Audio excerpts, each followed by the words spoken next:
bottom look like, felt like, and what did you do when you arrived there?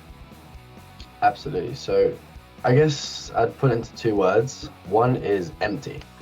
It's a very empty place because you don't really know what to do or how to do it. You don't even know where you stand. And I guess rock bottom is a very purposeless, if that's even a word, place.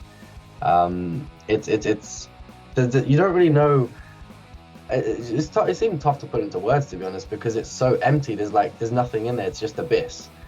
You have no motivation. You don't even really have much emotions in that, I guess, space. And you have two options, which is to either go in a direction where you're going to improve, or go in the other direction where it's kind of the end of the road. And it's really tough. I mean, I actually dropped out 4 times purely because every time I kept trying to just make my parents happy. I kept trying to just, do what they wanted me to do, which is the typical route of, hey, get your education, follow, I guess, the path that we want you to follow and take it from there. But every time that I tried to rejoin and I guess make them happy, it just never ended right. Like I wasn't interested. I didn't feel engaged when I went to those classes. So it really just led me to a downward spiral of I'm trying to do what makes my parents happy. I'm not happy. And so I can't even continue what I'm trying to do. And so I've got nothing left. I can't make my parents happy. I can't make myself happy.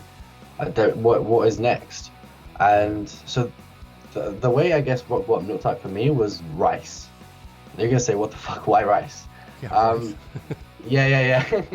So the last time that I actually dropped out, I had a really bad relationship with my parents. They actually kicked me out with no belongings.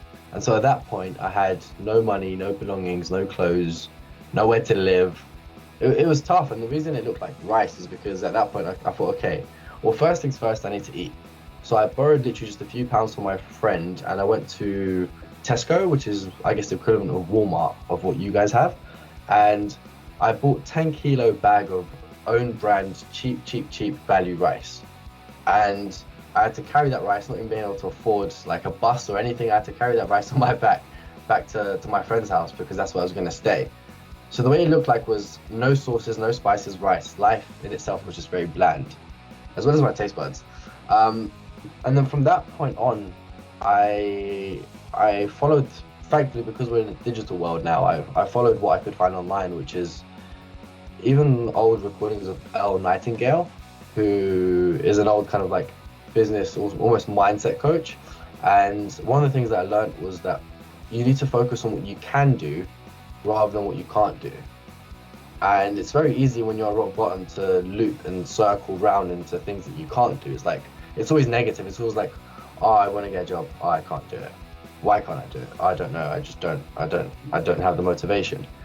But if you can kind of break that loop and just one simple task at a time, look at what you can do, then you can kind of slowly start to overcome that struggle. And that's where I started, literally just podcasts like this one, audiobooks, just anything that would help me take in information that would relate to things that I know are going to be engaging, that I know are going to help me get myself back on my feet, because life is always going to beat you back down to the floor, but it's about how high you get back up.